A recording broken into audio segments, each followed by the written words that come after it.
Hello you guys, welcome to the Cycles of Hope shop. We've got another episode of COH How To. Today we're going to be talking about preventative maintenance on your bicycle. Stay tuned you guys. Alright you guys, this is my bicycle. It's a Surly Long Haul Trucker and we're going to do some preventative maintenance on this. I'll show you exactly what I do when I go through a bike to clean it, adjust it, lubricate it, and pull maintenance on it. So the first thing we're going to do is we're going to clean it with degreaser. And you can use any type of degreaser that you find at the store. I use Purple Power is the degreaser that I use. And I buy the big container of it, a couple gallon container, and I'll just continue to fill up smaller bottles with the larger container, and it goes a long way and it's really cheap. So let's go ahead and clean the bike with the degreaser first off. The first part of preventative maintenance is also the simplest, keeping your tires properly inflated. You'll find the recommended pressure written on the tire sidewall. At least every other ride for road bikes or once a week for mountain bikes, check the pressure with a floor pump that has a gauge. Maintaining the proper tire pressure makes the bike roll more efficiently. More important, it ensures that when you hit a rut or a pothole or a rock, your wheels will have the best chances of escaping damage. The next priority should be keeping your bike clean and lubricated. Freeing your bike of grime and grit by wiping it down regularly will help your machine perform better and prevent corrosion. At least once a month or after every muddy ride, wipe down your frame with a damp cloth. Clean the rims of your wheels frequently because the grime that builds up on them is passed along to your brake pads and can reduce the brake's effectiveness. At least once a month, clean your rims and brake pads with alcohol or brake cleaner. Inspect the brake pad surfaces that strike the rims and use an awl or pick to dig out any small stones, metal, or debris embedded in the pads. The grit and grime that makes its way into your hubs, headsets, and bottom bracket is a little more difficult to remove. In this case, you must disassemble the parts, clean them, and repack them in fresh grease. Besides inflating tires and cleaning and lubricating, the other primary maintenance tasks on a bike are to make sure the parts are properly fastened and adjusted. Some loose or improperly adjusted parts are dangerous. Others simply lead to unnecessary wear and deterioration of components. Both types of problems can be avoided by frequent checking to make sure all your parts of your bike are properly tightened and adjusted. Alright, after you've cleaned your bike with degreaser, the next step is to clean your rims with brake cleaner or alcohol. And also clean your brake pads with the brake cleaner or alcohol. So I'll show you how that's done now.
Okay, the next step in the process is to clean the chain and then re-lubricate the chain. So first we'll get the chain, if it's off the front chain rings or the cog in the back, get it back on the chain ring and just inspect it to make sure it still works. The next step is to spray it with degreaser and then wipe it clean with a dirty cloth, and then use Q-tips to clean out the spaces of the links.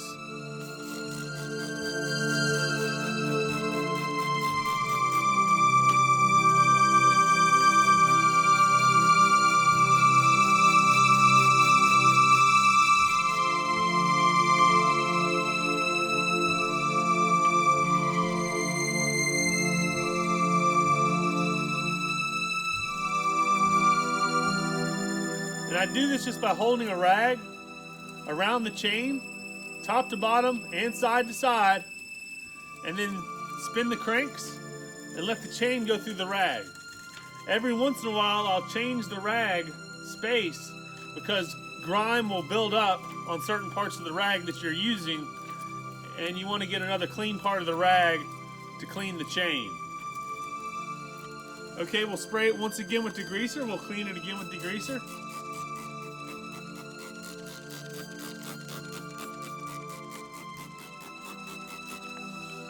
And then wipe it down with a cleaner rag this time.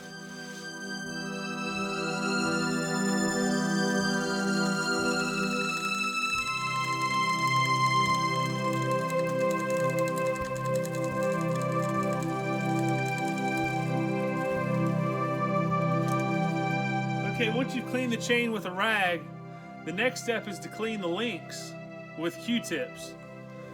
So we'll start by just picking a link, taking the Q-tip, and going in between the links.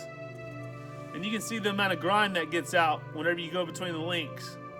So just do that throughout all the chain links of the bicycle.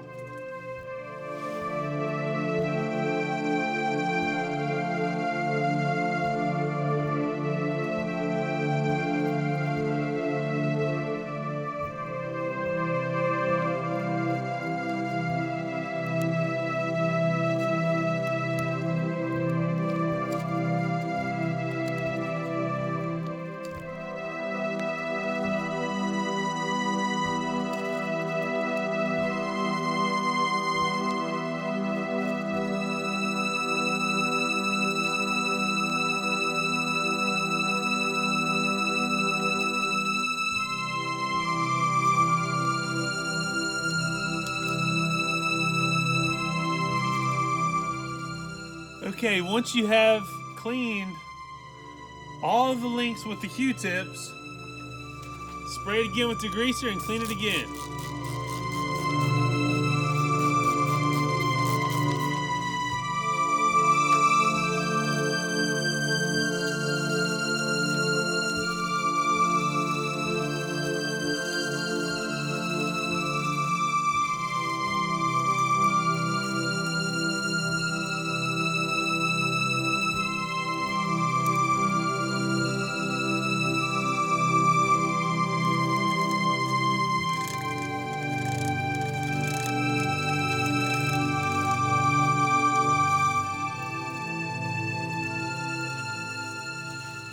After cleaning the chain, the next step is to re-lubricate the chain. And first I'll coat it with a layer of WD-40, and then I'll wipe off the excess.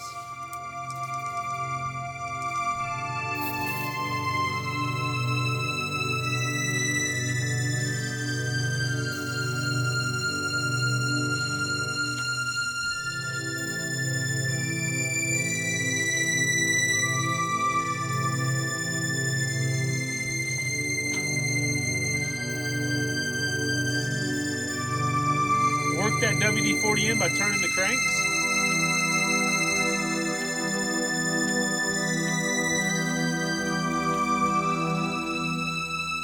And then wipe off the excess. Just lightly wipe it off. And I know many of y'all are probably going to be against this, especially the more avid cyclists out there. But what I'll do to lubricate the chain after I spray it with WD-40 and then wipe off the excess is I'll take used engine oil and put a light coating of used engine oil on my chain. And I know a lot of folks are against this because they say that the used engine oil is too viscous or too thick, and it picks up grime and grit.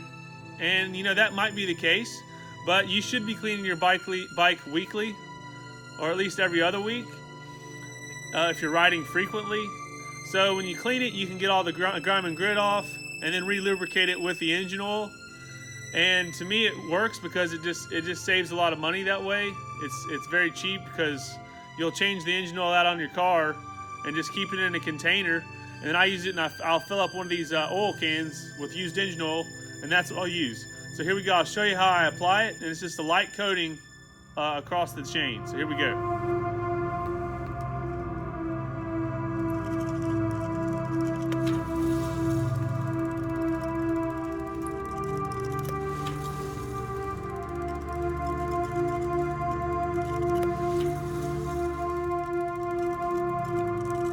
Then you'll take a clean rag and wipe a little bit of the excess off. Just very lightly, just like that. And now the chain is properly lubricated. The next step is to go through the bike to see if there's any loose parts on the bike that need to be tightened. So I just found this part back here. This is loose. It's loose right here at the bolt. So the first thing I'll do is I'll tighten this up.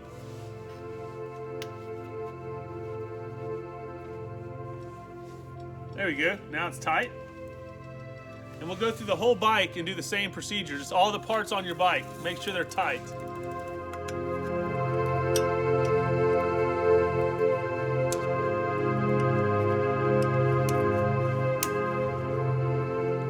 Make sure the wheels are not wobbling. Also make sure like this quick release is loose, as you can see. So we got to tighten it up. Tighten it up, just like that. Okay, after tightening loose parts, the next step is to go through all your gears on your bicycle to make sure everything is shifting appropriately.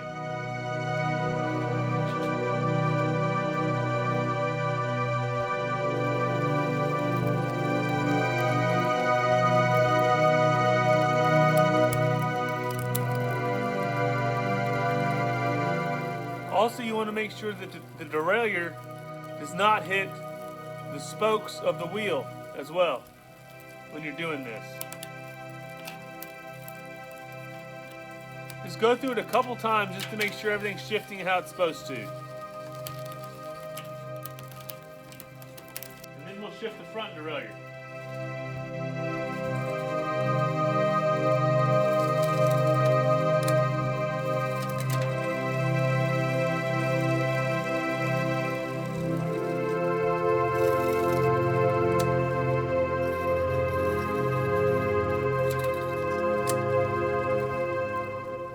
And when we shift, we just want to make sure that the chain does not come off the cog or the chain ring in the back and the front of the bike. If something is not adjusted properly on the front or rear derailleur, you can either tighten up or loosen the cable that attaches to the bolt, the clamping mechanism of the derailleur, or you can adjust these set screws. One adjusts lateral movement on the largest chain ring, and the other adjusts lateral movement on the smallest chain ring. Now, likewise on the rear derailleur, there's two adjustment screws on it as well, right there, that adjust lateral movement on the largest cog and lateral movement on the smallest cog to get it to where the chain does not fall off the chain rings in the front or the cog in the back. The next step is to check your brakes. I'm looking at this brake here, and it's touching the wheel slightly, or the tire. It's touching the tire slightly. So we need to move that brake pad down to where it's not touching the tire. So we'll just loosen it up, and then just drop it down to where it gets onto the sidewall of the rim. Tighten it back down, and that one's good to go.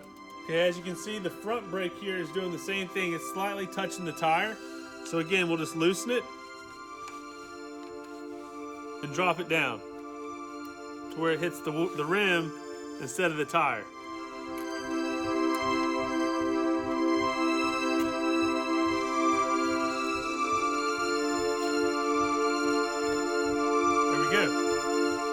Also, you want to test to make sure that you have enough braking power in the handles of the bike to where the bike brakes without the handles bottoming out. And then last, what we want to do is if you have a leather saddle, this is a Brooks B17 leather saddle, and if you have a saddle, you need to condition it every so often, at least about 4 times a year, every quarter. And how I do that is I use tallow, and I'll work the tallow into the seat. So you can find this tallow on eBay. That's where I bought it. And this is what it looks like. It's just like a lard almost. And it really moisturizes the saddle and keeps it from cracking and drying out. So I'll just get a little bit on my finger. I'll put a little bit on my finger and then work it into the saddle with my finger.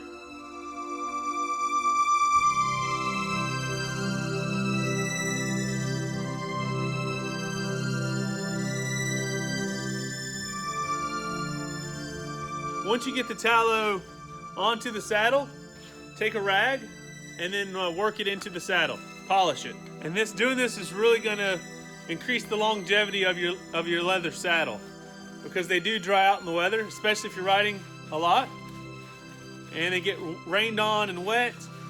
This will really keep it nice and moisturized and free of cracks and damage. That about wraps it up for preventative maintenance. So basically, we'll just recap. You need to degrease your bike, clean it with degreaser.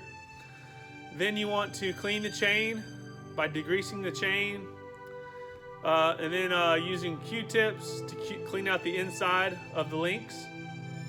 Then you're going to re-lubricate your chain and oil it. Wipe it down lightly after you oil it.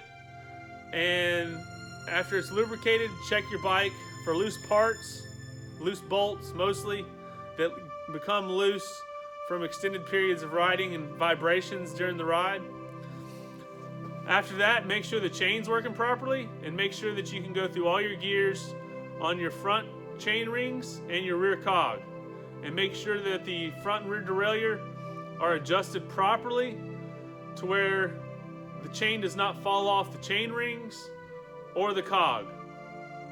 And then last, if you have a leather saddle, condition it with tallow, and then make sure that your brake pads are adjusted properly to where they're not hitting the tire. Make sure that you also tighten up the brake cable to where you have braking power in your levers, the brake levers, without the brake levers bottoming out.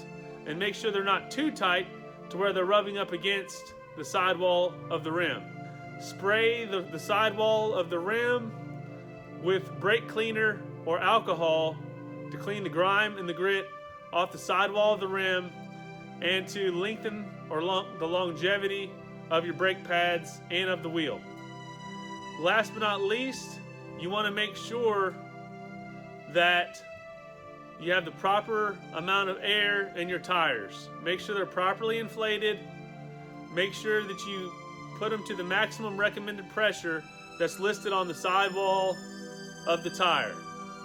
And with that, that wraps up doing preventative maintenance on your bicycle. Hope this video helped you guys. I hope that you're able to use some of these tricks, tips, and techniques in your own adventure on a bicycle. And just want to say God bless you. Thank you to all my family, affiliates, and friends. And see you in the next one, guys. God bless you.